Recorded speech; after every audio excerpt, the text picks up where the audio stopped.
Renungan pada hari ini diambil dari kitab Kejadian. Demikian firman Tuhan yang disampaikan di dalam Kejadian 40 ayat 16 sampai 19. Setelah dilihat oleh kepala juru roti betapa baik arti mimpi itu, berkatalah ia kepadanya, "Aku pun bermimpi juga.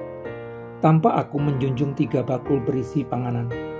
Dalam bakul atas ada berbagai-bagai makanan untuk Fir'aun, buatan juru roti, tetapi burung-burung memakannya dan dalam bakul yang di atas kepalaku." Yusuf menjawab, "Beginilah arti mimpi itu. Ketiga bakul itu artinya 3 hari. Dalam 3 hari ini Fir'aun akan meninggikan engkau tinggi ke atas dan menggantung engkau pada sebuah tiang, dan burung-burung akan memakan dagingmu dari tubuhmu."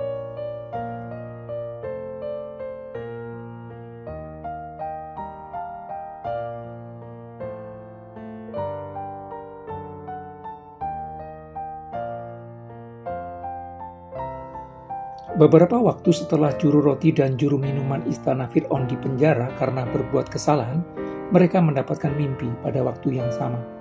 Mimpi yang mereka alami membuat mereka gelisah karena tidak bisa memahami maknanya.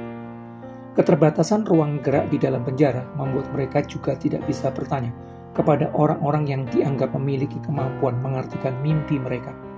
Kegelisahan akibat tidak mampu memahami mimpi dilihat Yusuf yang melayani mereka di penjara.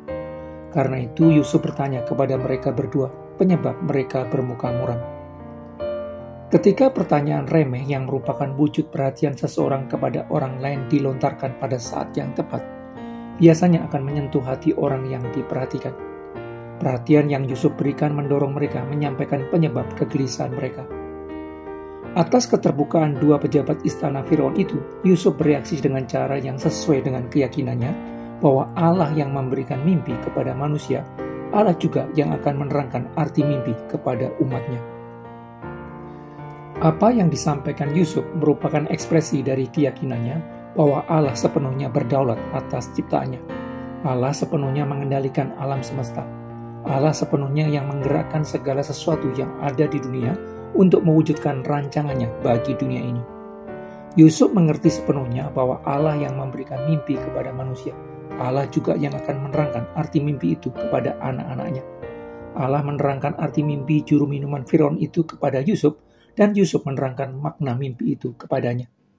Yusuf lalu menerangkan arti mimpi juru minuman Firaun. Seorang nabi adalah juru bicara Allah. Tugas seorang nabi adalah menyampaikan apa yang Allah ingin sampaikan kepada umatnya. Dengan demikian, seorang nabi harus menyampaikan firman Allah kepada umat Allah untuk dijadikan panduan hidup di zaman di mana umat Allah tersebut hidup. Yusuf telah menempatkan dirinya dengan tepat sebagai juru bicara Allah. Yusuf telah memposisikan dirinya sebagai orang yang menyampaikan kebenaran Allah kepada orang yang tidak mengenal Allah. Yusuf telah menyampaikan rancangan Allah kepada orang yang tidak mengenal kebenaran Allah. Penafsiran baik yang diberikan Yusuf atas mimpi juru minuman Fir'aun menggerakkan juru roti yang juga bermimpi di malam yang sama untuk menceritakan mimpinya. Juru roti ingin mendengarkan penafsiran yang sama baiknya seperti yang dialami oleh juru minuman Fir'aun. Tetapi apa yang disampaikan Allah melalui mimpi juru roti berbeda sekali dengan apa yang disampaikan Allah kepada juru minuman Fir'aun. Allah menyatakan bahwa posisi juru minuman itu akan dipulihkan oleh Fir'aun, tetapi juru roti itu akan dihukum mati oleh Fir'aun. Yusuf yang menjadi penyampai pesan Allah tetap menyampaikan apa yang harus dikatakannya, bukan apa yang ingin didengar oleh juru roti itu. Yusuf telah menempatkan dirinya dengan tepat sebagai hamba Tuhan sejati, bukan pembawa kabar sukacita palsu. Tindakan juru roti yang ingin mendengarkan penafsiran yang baik atas mimpinya mewakili perilaku banyak orang lainnya. Banyak orang yang ingin mendengar hal-hal baik saja dari hamba Tuhan. Akibatnya, mereka hanya bisa mendengar hal-hal baik yang ingin didengarnya dan menolak mendengarkan hal-hal yang tidak sesuai dengan yang diinginkannya. Banyak orang yang hanya ingin mengalami situasi baik saja di dalam hidupnya. Akibatnya, hanya bisa mendengarkan berbagai ucapan dan pengajaran yang sesuai dengan yang ingin dialaminya dan tidak sanggup mendengarkan ucapan dan pengajaran yang bertentangan dengan yang diharapkannya akan terjadi dalam hidupnya. Bahkan kecenderungan orang yang hanya ingin mendengarkan pengajaran yang sesuai dengan apa yang mereka harapkan di dalam hidup terus terbawa dari zaman ke zaman. Pada zaman Perjanjian Baru, Paulus mengingatkan kepada Timotius bahwa akan tiba waktunya orang akan mengumpulkan guru-guru yang mengajarkan berbagai hal yang dapat memuaskan telinga mereka. Mereka mengumpulkan pengajar-pengajar yang bisa mengajar sesuai dengan ide mereka tentang hidup yang baik yang ingin mereka dapatkan. Hasrat untuk mendengarkan berbagai hal hanya yang sesuai dengan keinginan mereka membuat banyak orang suka dan rela mendengarkan nabi palsu. Nabi palsu adalah orang yang seharusnya menyampaikan kebenaran Allah, tetapi mereka tidak melakukannya. Mereka menyampaikan suara si jahat dengan cara memelintir firman Allah.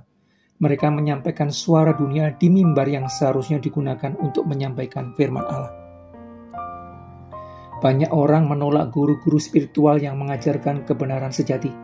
Mereka tidak ingin mendengarkan rancangan Allah atas kehidupan yang diberikannya yang tidak sesuai dengan keinginan mereka. Mereka tidak ingin dikoreksi atas pemahaman dan pandangan salah yang mereka anut.